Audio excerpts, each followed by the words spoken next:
नमस्कार, news today India में आप लोगों का स्वागत है। पूरे भारतवर्ष तथा विश्व में आज 25 दिसंबर के उपलक्ष्य में जो है क्रिसमस उत्सव मनाया जा रहा है, लेकिन इस्लामपुर शहर के ठीक प्राण केंद्र आपको बताने की कोशिश करेंगे। बस टर्मिनस में देख पा रहे हैं इस्लामपुर विधानसभा के जो विधायक हैं अब्दुल करीम चौधरी महाशय, ठीक देख पा रहे हैं गांधी जी की जो मूर्ति है तथा नेताजी सुभाष चंद्र बोस की जो मूर्ति है, उस मूर्ति के सामने आज ठीक दोपहर 12 बजे से लेकर शाम के 6 बजे तक धरने पर बैठे हुए हैं और अभी भी जो है धरने पे वो बैठे हुए हैं तथा देख पा रहे हैं उनके साथ साथ काफी ज्यादा संख्या में महिलाएं भी जो है धरने पर बैठी हुई है। मूल बात बताने की कोशिश करेंगे, खास करके जो है एक परिवार को इंसाफ दिलाने के लिए, जस्टिस दिलाने के लिए प्रशासन के पास गुहार लगा रहे हैं और बताने की कोशिश करेंगे कि धरने पर बैठे हैं। आज दोपहर 12 बजे से लेकर 6 बजे तक यह धरना मंच तैयार किया गया है और शाम को 6 बजे तक धरना चलेगा। लेकिन अभी भी देख पा रहे हैं विधायक अब्दुल करीम चौधरी महाशय, करीब 80 वर्ष उनका उम्र होने वाला है और अभी भी जो है इस धरने पे बैठे हुए हैं। उनके कर्मी समर्थक तथा खास करके उस परिवार के सदस्य उनके साथ मौजूद हैं और उनको जो है इस वक्त वो अपनी बातें रख रहे हैं। क्या बातें रख रहे हैं, चलिए सीधे आप लोगों को सुनाने की कोशिश करते हैं। ग्रामे द्वारे सरकार, ग्रामे लक्ष्मी भंडार, ग्रामे विभिन्न रकमेर प्रकल्प, रास्ताघाट सब रकमेर प्रकल्प ममता ब्यानार्जी कत जाति काज করে চলে আসে। গরিব ভাই মানুষদের মধ্যে আমাদের তফসিলি উপতকালী সব রকমের মানুষকে উনি দেখার জন্য প্রশাসনকে নির্দেশ দিয়েছেন আর সে প্রশাসন সেভাবে কাজ করে যাবে, সেটাই ছিল কাজ। প্রশাসনকে উনি নির্দেশ দিয়েছিলেন যে পশ্চিমবাংলাকে আপনারা চালাবেন, যেহেতু আপনি আইএস অফিসার, আমাদের ইসলামপুরে আইএস অফিসার এসডিও, ইসলামপুরের পুলিশ অফিসার আইপিএস, আসারপুর থানা সব আছে, ভিডিও আছে, সব আছে। সব প্রশাসন একটা বেতনধারী, এরা মমতা ব্যানার্জির বেতনধারী, এরা কর্মচারী, এরা বেতনধারী। তাকে বলা হয় সার্ভেন্ট অফ পিপল। আমরা হলাম নির্বাচিত মমতা ব্যানার্জি থেকে না, আমিও, আমরা হলাম নির্বাচিত প্রতিনিধি মমতার জনগণের। আর জনগণের স্বার্থ দেখার জন্য প্রশাসন আছে, যারা বেতনধারী 3 লাখ 4 লাখ টাকা বেতন পায়। আমি ইসলামপুরে বিধানসভা এমএলএ, আমারও পুরো দায়িত্ব আছে বিধানসভার পুরো 2 লক্ষ মানুষের দেখাশোনা করা। আমার কোন লোকের যে কোনো মানুষ অসুবিধা পড়বে, কারো কেউ অত্যাচার অন্যায় যদি কেউ করে থাকে, আমার কাছে যে অভিযোগ আসবে তাদের অভিযোগের সমাধান করার জন্য আমার কাজ আছে। আমি খুবই দুঃখের সঙ্গে বলি যে আমাদের আজকে এক গরিব পরিবার, তারা খুব নিরীহ, রাজবংশের পরিবারগুলো খুব নিরীহ, তো সোজা সাদা মানুষ, তারা 9-6 কিছু জানেন না, খুবই গরিব, এক টাইম খায় না যদি জোগাড় না হয়। এই যে ভিতরে যা দেখবেন খুব কষ্ট থাকে এরা। মমতা ব্যানার্জি নিজের প্রকল্পের মধ্যে অনেক কিছু নিজের দেওয়া হয়েছে, এমনি রেশন ফ্রি করে দেওয়া হয়েছিল। মমতা ব্যানার্জি বলতে পৌঁছায় ভর্তি আমি দিব, গরিব ভাইদের, বোনদের, মাদের, আমাদের দিতে হবে টাকা, এই জন্য খাওয়ার উনি ওইভাবে করেছেন। স্বাস্থ্যসাথী কার্ড করে দিয়েছেন যে যারা খুব গরিব, তারা যা পাচ্ছেন না কোন চিকিৎসা করার জন্য, সে স্বাস্থ্যসাথী কার্ডের মধ্যে পাবে। এরকম বীমা করে দিয়েছে মমতা ব্যানার্জি, যে টাকা হসপিটালে খরচা যে হবে সে টাকাটা মমতা ব্যানার্জি দিবে, আমার সেই গরিব ভাইয়ের রোগীরা দিতে হবে না। একটি মমতা ব্যানার্জি আমাদের দরদি নেত্রী, পশ্চিমবাংলার যে দরদি মুখ্যমন্ত্রী, যেটা তারা ভারতের মধ্যে এরকম গরিব দরদি মুখ্যমন্ত্রী খুব কম আছে, নাই বোঝায় নাই। সারা ভারতের মধ্যে একটাই আমাদের মহিলা মুখ্যমন্ত্রী, একটাই মহিলা মুখ্যমন্ত্রী। তার তো একটা খুব সম্মান দেওয়া উচিত, কারণ যে মহিলারা সবচেয়ে আগে সম্মান পায়। আর আমাদের পশ্চিমবাংলার মুখ্যমন্ত্রী মহিলা, ওনাকে সম্মান দেওয়া উচিত। আমাদের প্রশাসন সম্মান দিবে, আমাদের জনগণ সম্মান দিবে, আমাদের দলের যত লোক আছে তার সম্মান দিবে। বিরোধীরা যারা আছে, যারা গালতাল দিচ্ছে আমাদের দিদিকে, আমাদের পশ্চিমবাংলার জনগণের দিদিকে যে যারা গালতাল দিচ্ছে, বিভিন্ন রকমের কথাগুলো বলে বিধানসভায় বা বাইরে, যেভাবে অপমান অসম্মান মমতা ব্যানার্জিকে করে এরা, আমি এটাই বিরোধী দলের নেতাদের আমি ধিক্কার জানাই, তাদের ধিক্কার জানাই। এরকম মমতা ব্যানার্জিকে আজকের মুখ্যমন্ত্রীকে আপনারা অপমান করছেন, তার মানে কি আমাদের পশ্চিমবাংলার মানুষকে আপনারা অপমান করছেন? তার মানে যে আপনারা ইসলামপুর পশ্চিমবাংলার মানুষের জনগণকে আপনারা অপমান করছেন। এইগুলো আপনারা যে করছেন সেটা ভারী অন্যায়, ভারী অন্যায়। আমি আজকে মমতা ব্যানার্জির কাছে যেভাবে নির্দেশ দিয়েছেন আমাদের প্রশাসনগুলোকে, যে প্রশাসনরা না করে থাকলে মমতার দিনে দোষ নয়, মমতা ব্যানার্জিকে আমরা দোষারোপ করতে পারবো না। এই প্রশাসনের অবহেলা, প্রশাসনেরা নেগলিজেন্সি, প্রশাসনের এরকম কি বলছে চুপচাপ নীরব থাকা, অন্যায় হয়ে যাবে, অত্যাচার হয়ে যাবে, কোন দলের কথা শুনে চুপচাপ থাকবে, কোন নেতার কথা শুনে চুপচাপ থাকবে, এটা নিয়ম নেই। আমি নির্বাচিত এমএলএ করিম চৌধুরী, আমি তো কোন বেশি টাকা পাই না, মাত্র 21,000 টাকা মাসে আমি আমাকে দেয়। ওই মাসে চেক পাই, আমি লোক চেকগুলো বিলি করে দিই। কেউ মেয়ের বিয়ের জন্য টাকার জন্য আসে, কেউ চিকিৎসার জন্য টাকার জন্য আসে, আমি সেই টাকাগুলোকে ভেঙে দিয়ে দিই। 21,000 পাই। আমার যে সংসার চলতেছে, আমার পরিবার যে চলতেছে, আমি জমিগুলো, আমাদের সম্পত্তি, জমিদারি সম্পত্তিগুলো ছিল, সেখানে খুঁজে আমি ওগুলো বিক্রি করে খাই। আজকে ওইগুলো করে খাই, আমি আমার পরিবার ওগুলো খায়, সবাইকে নিয়ে আমি অভিযোগ করি। কিন্তু ধান্দাবাজি করছি না, চুইচমারি করছি না, দুর্নীতির মধ্যে যাচ্ছি না, শুধু মানুষের উপকার, মানুষের ভালোটা চাওয়াই আমার কর্তব্য, মানুষের ভালো রাখার জন্যই আমার কর্তব্য। আজকে আমি বলছি যে আমাদের এই ইসলামপুরটাকে দেখাশোনার জন্য 180 বছর ধরে চলছি আমরা। আমার দাদু শেখ আব্দুল আজিজ উনি ছিলেন, 1860 সাল থেকে উনি চালাচ্ছিলেন 1916 পর্যন্ত। আর 1916 পর্যন্ত থেকে আমার বাবা চৌধুরী মোহাম্মদ ইউসুফ ফরিয়াদ উনি চালালেন জমিদার হিসাবে। তারপর আসলেন আমাদের দেশ স্বাধীন হওয়ার পর আমার দাদা আসলেন এমএলএ হিসাবে নির্বাচিত হয়, উনি কাজ করতে আরম্ভ করলেন বিধানসভার হিত হিসাবে। আমার চোপড়া, ইসলামপুর, গোয়ালপুর তো আমরা দেখি। দাদা মারা যাওয়ার পর 1968 সালে মারা গেলেন উনি, আর 1969 সাল থেকে আমি আসছি। 1968 সাল থেকে আমি চলে আসতেছি। মানুষ আমাকে রেখেছে, আমি জোর করে কোনোদিন বুথ ক্যাপ্চার করি, মুক্ত করে আমি জিতিনি, টাকা পয়সা দিয়ে আমি জিতিনি। মানুষের পছন্দের মধ্যে পড়ে গেছি আমি, মানুষের ভালোবাসার মধ্যে পড়ে গেছি আমি। আর ওই ভালোবাসা, ওই মানুষের চাহিদা, মানুষের পছন্দের মধ্যে আমি আজ পর্যন্ত জিতে আসতেছি। 11 বার জিতা হলো আমার।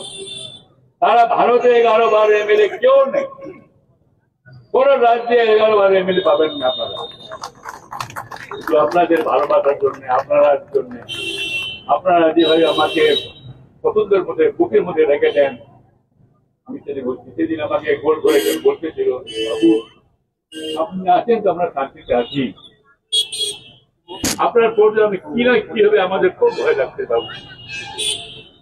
আপনি যেদিনে কোনো ঘটনা ঘটলে তো আপনার ইসলামপুরের 1-1.5 লক্ষ মানুষের যে চোখের জল যে পড়বে, আপনার ঘর ভেঙে যাবে, এরকম বলছিল আমাকে। একদম বলবেন না, কত বড় পক্ষে আমার ছবি আছে, আপনার যে প্রতি আমাদের যে ভালোবাসা আছে সেই জন্য বলছে। দেখলাম যে নন্দী যেটা বলছিল সেরকম বলছিলাম যে আমার অনেক কিছু করেছি এখানে, লোকেরা ভালোবাসে। আজকে আমার এই পরিবারটা রাজমন্ত্রী করে খুব গরিব নিরীহ বললাম আমি, এরা তো 9-6 জানে না, এরা কোনো রোজগারে খায় আর রোজগার থাকে, পান্তা ভাত খায় রোজগার করে। আমরাও আগে কি করতাম, ভাতা খেতাম, যায় ভাতা এরা তৈরি করতো খুব ভালো, এটাই ভাতা আমাদের খুব ভালো করে দিত।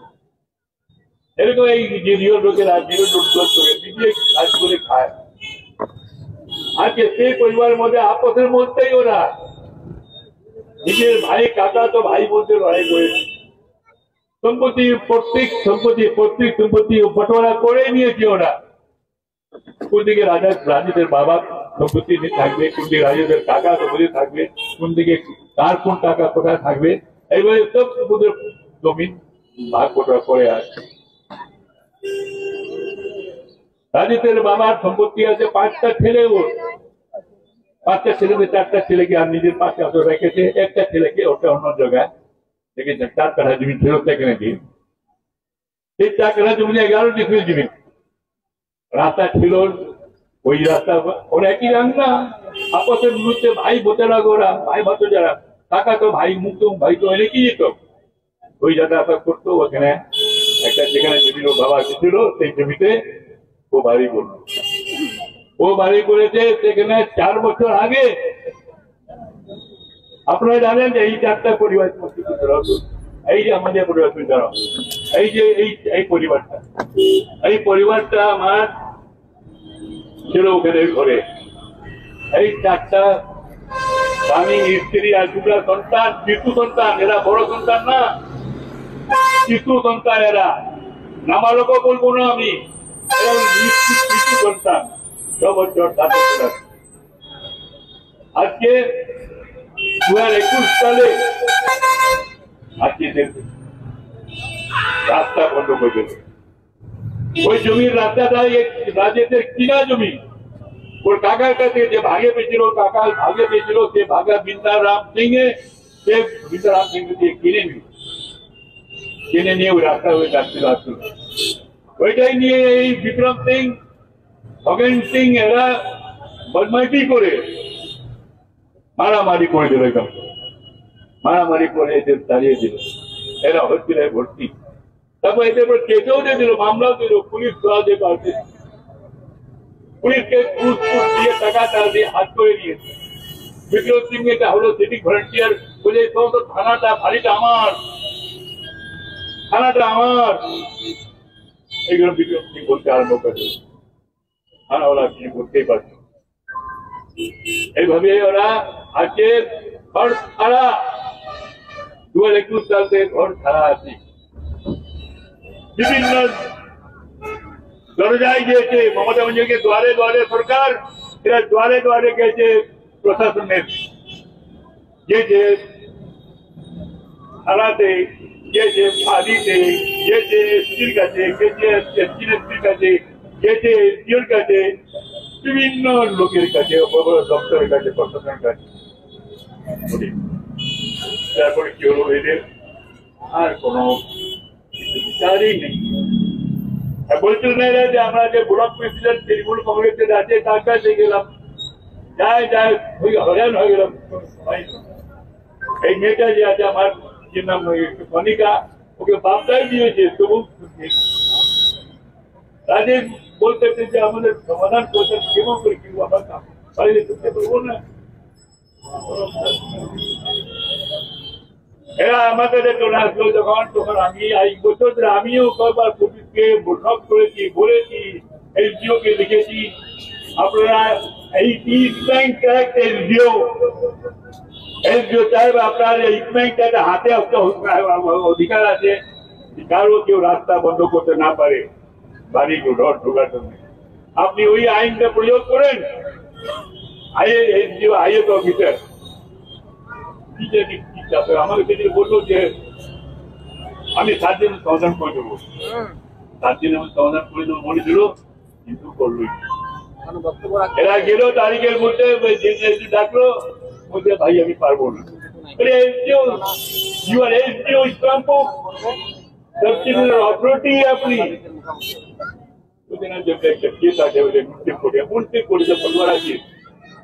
ওই যে একটা পটোয়ারা না লাগে, পটোয়ারা না করে 125 নাম আছে ওখানে পটোয়ারা।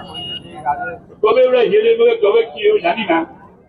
আর তার এই রাস্তাটা ঘাটটা যে বন্ধ করে দিতেছে, এরা বাড়িতে ঢুকতে পারছে না। আজকে এরা চোখটাতে চলে গেছে, ওখানে যায় একটা ঘর ভাড়া নিয়ে থাকতে। আর বারবার ইসলামপুরে ঢুকেছে, পাটুরা যাচ্ছে, বলছে আমার বাড়ির রাস্তা করে দেন।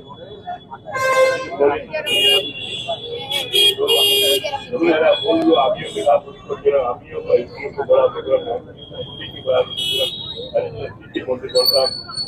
থানাও রক্ত করছিলাম, আদিকে বলছিলাম, ওই ইউটিউব পুলিশটা বদমাশি করেছে তার বিরুদ্ধে বলেছি। কিছু করেনি এরা। এটা আমার লাস্ট পেজ টকিং নাও, একটা ভেদ কথা বলে দিয়েছি, এটা সেকেন্ড ভেদে কথা বলছি। আমি বলেছিলাম যে আজকে ধর্ণা আমার হলো এই প্রশাসনের বিরুদ্ধে, যে মানুষের পাশে দাঁড়াতে হবে, মানুষের সুরক্ষার ব্যবস্থা করতে হবে, মানুষের স্বার্থ পড়তে থাকতে হবে। এটা না করে আপনারা চুপচাপ বিরোধ হয়ে থাকবে না। কোর্টে কেস আছে, কোর্টে কেস কোথায় আছে ভাই? কোন ইনজেকশন করা নাই, শুধু বটোয়ারা নামা লিখেছে, যেটা 125 দিনের মধ্যে বটোয়ারা হবে। এমনি তো আগে থেকে বটোয়ারা হয়েছিল, ওরা মৌখিক ভাবে ওটা করেছিল, নাম রেকর্ড করতে হয়ে গেছে। কাজের থেকে নাম রেকর্ড হয়েছে আলাদা, যেটা বাড়িতে আছে, যেটা বাড়িতে রাস্তা করে সব এরা সব SDO IAS officer, SP IPS officer আর থানা ওরা তো আছে। আমি ডিএম কে লিখলাম যে ডিএম উত্তর দিনাজপুর, আমার এই গরিব পরিবারটাকে আপনি বাড়িতে পৌঁছে দেওয়ার ব্যবস্থা করে দেন। ওর ঘরের যে সামনে যে দিওয়াল করে দিয়েছে, স্কুল পুলিশের মদতে যে ঘর দিওয়াল হয়ে গেছে, সেই দিওয়ালটা আপনি পুলিশ দিয়ে আবার সরিয়ে দেন। সেই পুলিশের মাধ্যমে ওই দিওয়ালকে সরিয়ে দেন। ইউসুফ আলী টাকা নিয়ে ওই দিওয়াল করে দিয়েছিল, আর রাস্তা বন্ধ করে দিয়েছে। ওই পুলিশ দিয়ে আপনি আপনারা সরিয়ে দেন, আপনারা ওই রাস্তা ক্লিয়ার করে দেন, যে আমাদের ওই পরিবারটা যে বিভিন্ন জায়গায় ঘুরে বেড়াচ্ছে আবার বাড়িতে চলে যায়। এটা আমি ডিএমকে লিখেছিলাম 15 তারিখ, আর বললাম যে আমি 15 তারিখের মধ্যে আমি লিখছি আজকে, যদি 24 তারিখের মধ্যে আপনি যা সমাধান না করেন, আমাদের মহাত্মা গান্ধীর আদর্শের অনুযায়ী আমি তো হিংসার হাতে রাস্তা যাবো না, গিয়ে লাঠি ডান্ডা নিয়ে বন্দুক নিয়ে চাকরির বন্দুক বদমাশদের মোকাবিলা করার জন্য আমি চলে যাবো। আমার মমতা ব্যানার্জি মহাত্মা গান্ধী আদর্শ দিয়ে দিয়ে এই মহাত্মা গান্ধীর আদর্শে আজকে আমি এখানে ধর্নায় বসে আছি। মহাত্মা গান্ধীর পা তলায় নেতাজি আমাদের দেশের হিরো নায়ক, ওনার পা তলায় আমরা বসে আছি। আজকে ধর্না দিয়ে 6 ঘন্টা পার হতো। এখানে রাত্রবাই না খায় সবাই আমাদের খাওয়া দাওয়া করা, কিছু অবস্থা নেই এখন নাই। লেবুগুলো আমি বলছি যে এরকম আজকে ধর্নার মধ্যে আমরা বসে বিচারছি। মমতা ব্যানার্জির কাছে যাবে এই খবর। মমতা ব্যানার্জি আপনি বলছিলেন যে নিরীহ মানুষরা, রাজবংশীরা, আদিবাসীরা আমার প্রাণ, সত্যি তো নিরীহ তো গরিব তো ইলাকা রাজমন্ত্রী আর আদিবাসীরা ওদের দেখে তো আপনাদের চোখে জোর পড়ছে, ওদের দেখে আমার বেশি জোর পড়ছে। কোন রকমের সাহায্য আমি করি, আমার সবসময় এই জন্যে আমি আজকে এখানে ধর্ণা দিলাম। এই রাজেশকে যে পরিবারটা আজকে 3 বছর ধরে ঘর ছাড়া আছে, রাস্তাটা বন্ধ করে দেওয়ার জন্য, ও রাস্তা আসলে ও রাস্তা যেতে হবে। 4 বছর নিজের ঘরে থাকতো, আসতো, বেরোতো, যেত ওই দিক দিয়ে ওই দিক দিয়ে। তো বিক্রম ওর কাকা তো ভাই, ফাগুন ওর কাকা, সব মিলিয়ে সব ছিল। আজকে ওরা চুপচাপ বদমাশি করে ওরা ঢুকতে দেবে না, রাস্তা বন্ধ করে দিবে। প্রশাসন কি করতেছে? কালকে নাকি আইটি ইসলামপুর গিয়েছিল, এই জন্য বলছিলাম না এখন আগে আগে আইটি ইসলামপুর গিয়েছিল তদন্ত করতে, ডিএম এর নির্দেশে দিতে বলছে দেখতে। আর ওকে বিক্রম সিভিক ভলেন্টিয়ার বলছে আপনি আইটি আসলে কি হবে, প্রধানমন্ত্রীটা আসলেও বলে এখানে আমি করবো না। কোন দেশে বাদ করছে ও? আচ্ছা ঠিক আছে, প্রধানমন্ত্রী তো দেশের প্রধানমন্ত্রী ভারতের, কিন্তু আমাদের মমতা ব্যানার্জি মুখ্যমন্ত্রী, এখানকার রাজ্যের মুখ্যমন্ত্রী উনি। ওনার হাতে আমার এই 10 কোটি মানুষের আমাদের ওনার হাতে আমরা আছি, ওর নিগরানিতে আমরা আছি। আর সেই মমতা ব্যানার্জির নির্দেশ আছে যে কোনো জায়গায় পারিবারিক ঝগড়া থাকলে, পারিবারিক সমস্যা থাকলে বিডিওকে, এসডিওকে সবাইকে বলা হয়েছে যে অন দি স্পট আপনারা ওই ঝামেলা মেটান, অন দি স্পট, মানে সামনে যাই আপনারা মেটাবেন। এটা বলেছে মমতা ব্যানার্জি, যেরকম বলেছে যে লক্ষ্মী ভান্ডার করে দিয়েছে, যেরকম আপনার আইটি দিয়ে আমরা ওই বিভিন্ন রকমের মহিলাদের ব্যবস্থা করে দিয়েছে, ওইরকমই আমাদের এই প্রকল্পটা আছে যে পারিবারিক ঝামেলাগুলোকে আপনারা স্পটে গিয়ে সমাধান করে দেন। আগে এসডিও বলছে যে আমি পারছি না, কেমন করে এসডিও সাহেব আপনি আইএস অফিসার হয় এরকম কথা বলবেন?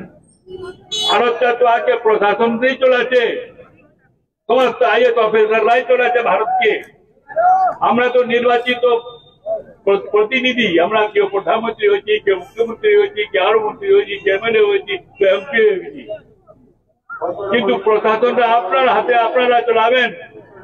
কিভাবে সমাধান করতে হবে সমস্যাগুলোকে সেটা আপনারা করবেন, বুদ্ধি খাটাবেন। আপনাদের বুদ্ধির জন্য আজকে 3 লাখ 4 লাখ টাকা সরকার দেয় মাসে, আপনাদের এই বুদ্ধির জন্য। যেহেতু আপনি আইএস অফিসার, আছেন বলে আপনাকে দেওয়া হচ্ছে 3 লাখ 4 লাখ টাকা বলে। আজকে পুলিশ 70 থানা আছে, আইটি টাকাকে পালিয়ে চলে আসলো সিভিক ভলেন্টিয়ারের একটা ধমকিতে যে ভারতের প্রধানমন্ত্রী আসলেও আমি করবো না। আমি ভারতের প্রধানমন্ত্রীর কথা বলছি না, আমাদের মুখ্যমন্ত্রীর নির্দেশ আছে এখানে সমাধান করার জন্য। আইটি তুমি পালিয়ে চলে আসলে ভুল করেছো, তোমার প্রমাণ হয়েছে যে তুমি এখন যোগ্য হয়নি, একটা আইটি হওয়ার তোমার যোগ্যতা নাই, তোমাকে আবার ফিরে যেতে হবে, এটাই হয় থাকতে হবে কোনো জায়গায়, আরো থাকো, আরো থাকো, কিন্তু তোমার এইভাবে তোমাকে ফিরে আসা উচিত হয়নি। বলতে গেলে আপনারা লড়াই করলে আমি আসবো, আপনারা লড়াই করে আসবেন, তারপর আমরা মিলে পৌঁছবো, আপনারা লড়াই মিটাবো। কি লড়াই করে? খুন হয়ে যাবে আমার রাজেশ, খুন হয়ে যাবে কনিকা, খুন হয়ে যাবে আমার এই বাচ্চা দুটা। আপনি লড়াই করতে বলছেন? পুনে জাকিরের গুন্ডা মস্তানরা আছে, নুরুলরা আছে, বন্দুকধারী লোকেরা আছে, তারা তাদের মোকাবিলা করতে পারবে এরা? আপনি চলে আসবেন। আজ পর্যন্ত নুরুলকে অ্যারেস্ট করা হয়নি, ন্যায়বাড়ির খুনের অভিযোগে তার থাকে। এই জন্য আমি আজকে বলতে চাই ডিএম সাহেব, আইএসডিও ইসলামপুর প্রশাসন, আইএসপি ইসলামপুরের জসপ্রীত সিং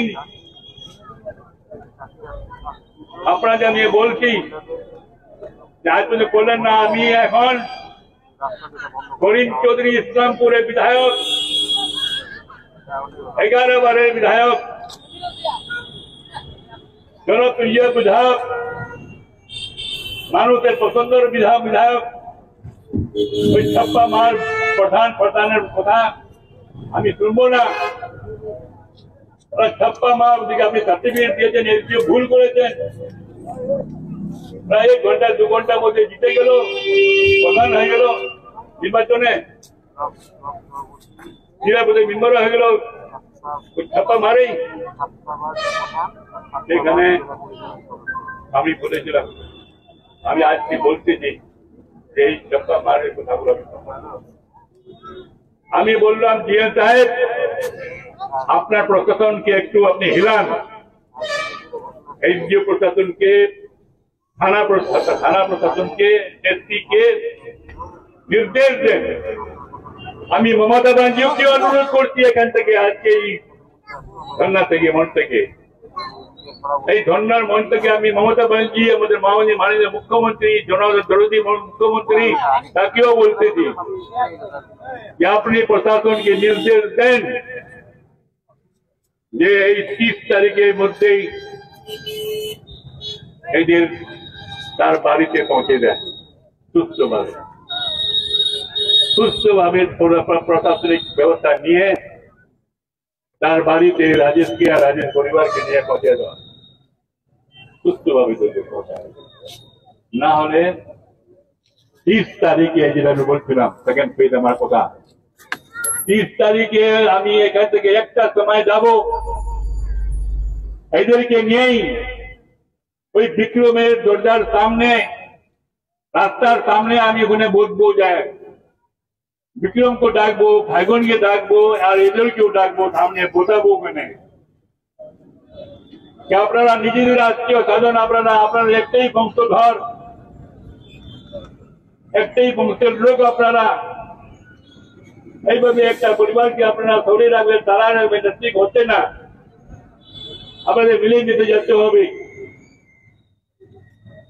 আর এই রাস্তা বের করতে হবে। যেরকম আগে আপনারা আত্মীয় স্বজন হিসাবে থাকতেন, আঙ্গনা থেকে ওর আঙ্গনা, ওর আঙ্গনা থেকে ওর আঙ্গনা যেতেন, ওইরকম আঙ্গনা যে যাওয়া আরম্ভ করেন। আপনি রাজেন্দ্র আঙ্গনায় যাবেন না কেন? রাজেশ আপনাদের আঙ্গনায় যাবে না কেন?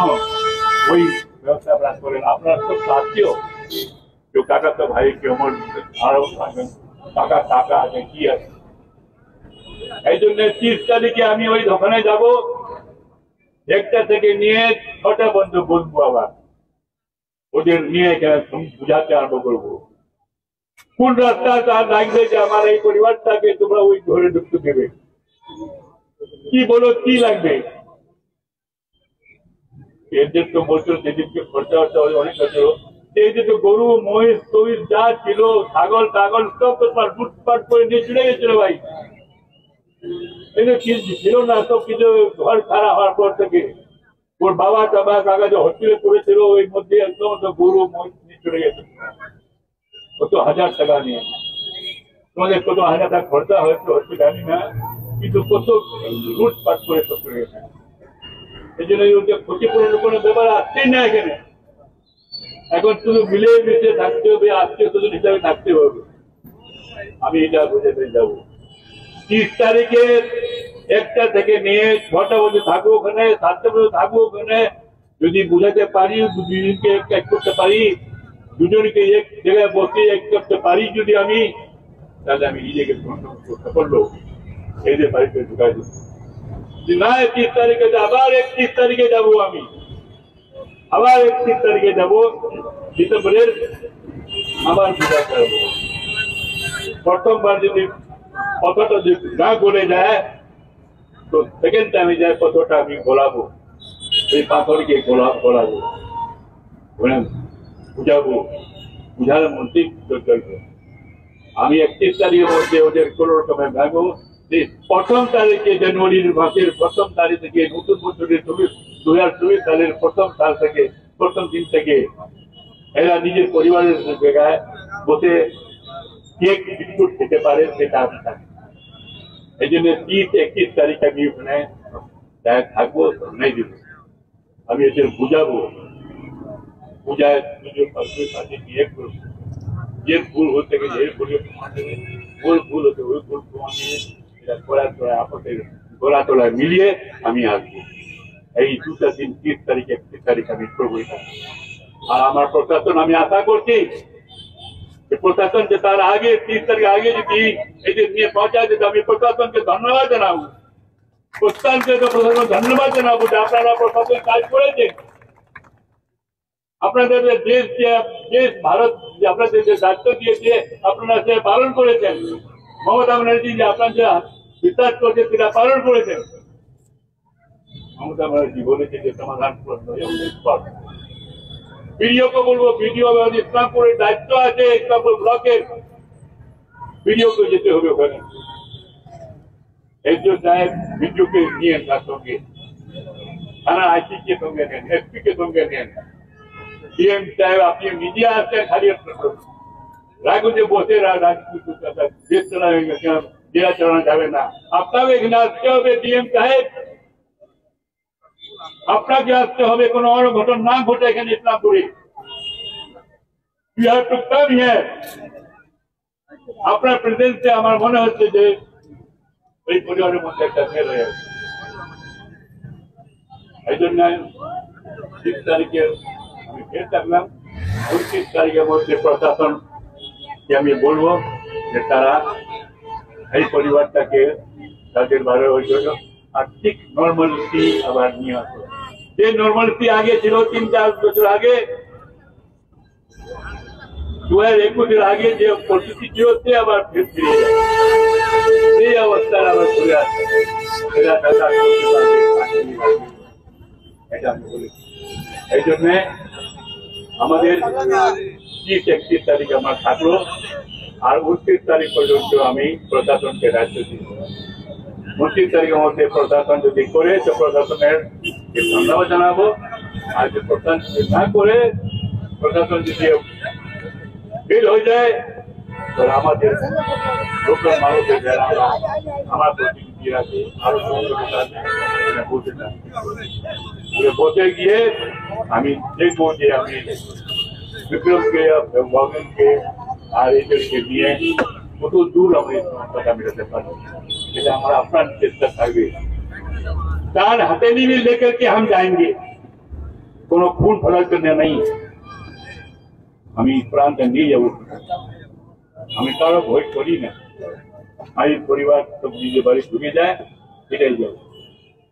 এই জন্য আমি বলছিলাম আগেই যে আমার ইসলামপুরের মানুষ নিরীহ মানুষ আছে, শান্তিপ্রিয় মানুষ, এদের কাছে আমার এটাই আছে যে আমার প্রায় আরো কয়েকটা লোক দাবি আমার আরো কিছু লোক আছে আমার সমস্যা মেটাতে, ওদের পারিবারিক সমস্যা।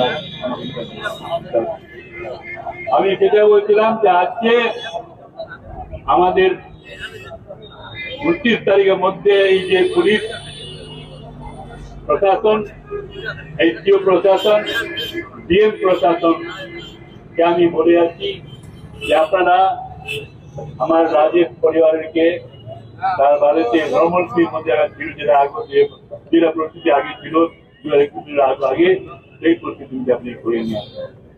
এটাই বলে আপনাদের আমি ধন্যবাদ জানাই।